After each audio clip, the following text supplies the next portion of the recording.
कमीत कमी 1 वर्षापासून त्रास आहे. पूर्ण कमरेपासून तर पायापर्यंत पेन होतंय. ते चालायला, उठायला, बसायला पूर्ण त्रास होतो.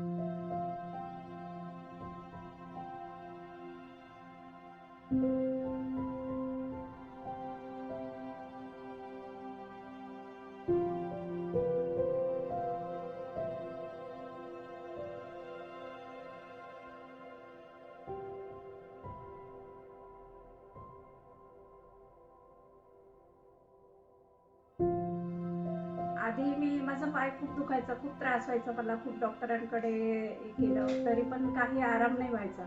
मग इथे आल्यानंतर मी ऑपरेशन केल्यानंतर म्हणजे खूप बरं वाटायला लागलं. आता चालायला लागली. आधी चालत सुद्धा नव्हती. आता भरपूर कम्फर्टेबल आहे चालायला वगैरेला.